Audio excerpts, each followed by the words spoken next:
Hello, Seiiti Arata. Today we're going to think about a key concept of personal development that has been misinterpreted in mainstream media and causes a lot of problems in people's lives. We're talking about getting out of your comfort zone. Almost every motivational speech that we come across lately basically demands that you do this.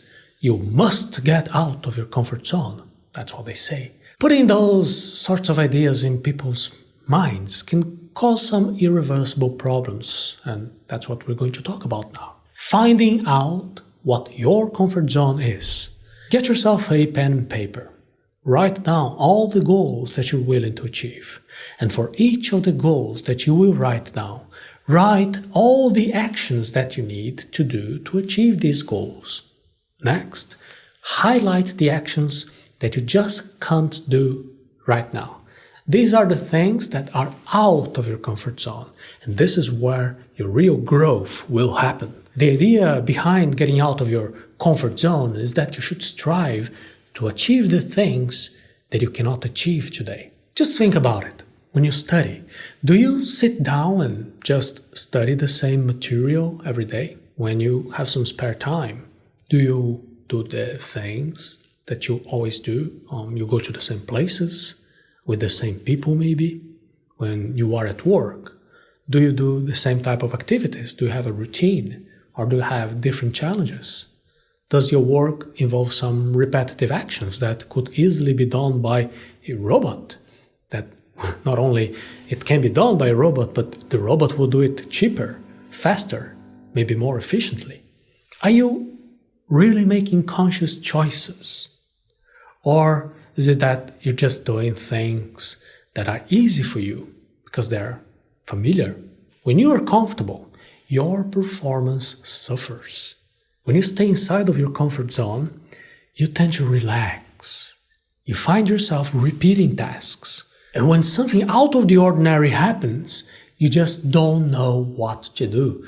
Making sure that you're always performing at your best is like swimming against the current. Imagine, for example, if you were to learn a foreign language, but then you go years without using that language. If you find yourself in a situation in which you need to speak it, it will be much harder to do.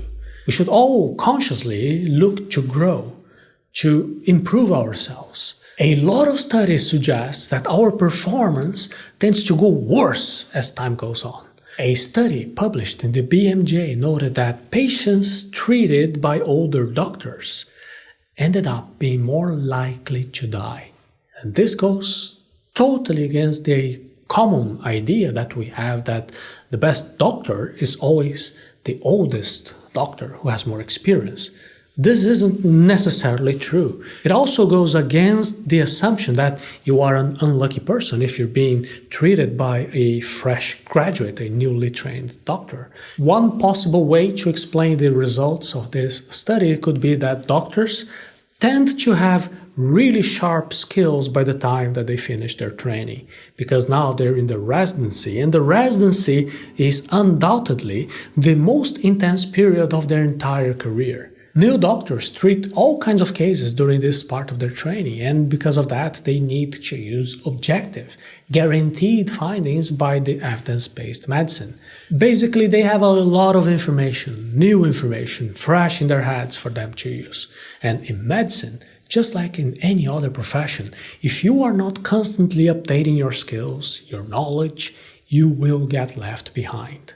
A true professional aims to learn something new every day. They make a deliberate effort to improve themselves and improve their performance. Make your comfort zone bigger. You don't have to leave your comfort zone, just make it bigger. In other words, expand your horizons. Learn new skills, take on bigger challenges, meet new people, become a better person.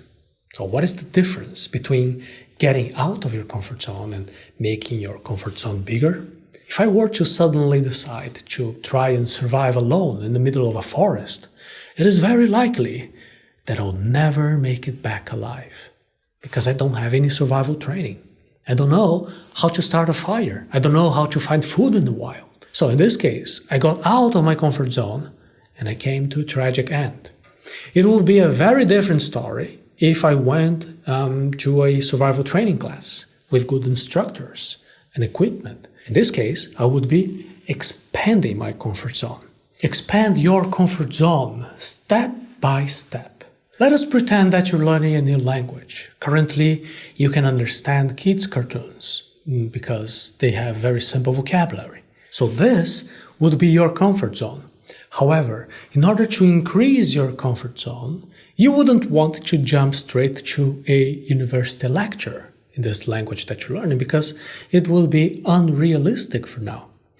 As a next step, you could study the language a little bit more, maybe hire a tutor, and then set your next goal, something being such as understanding an episode of a sitcom in this target language, a sitcom that has a little bit more complicated vocabulary than those children's cartoons.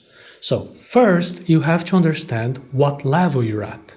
Understand what level is completely out of grasp. And then use this information to find a middle ground, to find a level that allows you to expand your horizons with just a little bit of effort and also help from other people. Once you've taken this step, then you can go to the next one. Here's another example. If you were to start running as a hobby, you shouldn't try to run a 42-kilometer marathon in your first week of training. That would be something that your body would simply not be able to do. So let's say you go for a run and then you find that you can comfortably run 3 kilometers before getting too tired to carry on. So this would be your comfort zone. Now, running 4 kilometers tomorrow, that could be a very interesting challenge for you to help you going to your next step. Keep in mind that if you feel like the first step is taking you too much effort, it is too complex, or is it overwhelming, maybe you should just simplify that first step. That is one of the main ideas that we had in our episode number 1 in our series Hello, Seiiti Arata, which you can visit in arato.se/hello01. Become more balanced. Now look at the common pattern in speeches about getting out of your comfort zone. You often find a little bit of motive fueled by resentment. I myself had made this kind of mistake in the past. I had different weaknesses and vices, and I found that I was very dissatisfied. Because of this, I also adopted the idea of getting out of my comfort zone as a way of having some type of a change. The problem is that trying to get out of your comfort zone can lead you to the very other extreme. For example, take a look at your group of friends. Probably you know somebody who used to be sedentary, overweight, or maybe was a heavy smoker or had any type of addiction. And then this person simply became obsessed about having a very healthy lifestyle, which is great. But sometimes they can get a little bit annoying. They may always be giving their opinion about what you're eating, what time you're waking up, and all types of things about your life. So these are people who went from one end of the spectrum to the other. When you leave your comfort zone, you run the risk of being a little bit bitter about who you were yesterday. And this is one of the biggest problems these days. It is lack of self-love, lack of acceptance, lack of affection towards yourself, a lack of self-forgiveness. And this lack of self-love can affect you on an identity level. It can give rise to several limiting beliefs that can harm you lately. You might even start sabotaging yourself whenever you face big challenges. Judging yourself too harshly is a big problem. And this problem risks affecting many other dimensions of your life and also the choices that you make. It is easy to get the wrong end of the stick when you hear the term "get out of your comfort zone." It might even influence you to do something that could cause you damage. Yes, you want to grow. The personal development that you're doing, that you're seeking, starts with a smart plan, a sustainable plan. There is a very delicate balance that needs to be found. On the one hand, you want to continue to improve yourself, and on the other hand, you don't want to be too hard on yourself. The way you treat yourself underpins the notion of self-identity. Healthy personal development creates sustainable improvements. In the personal development course, you're going to have access to a whole solid framework for that. You can visit arata.se/personal development.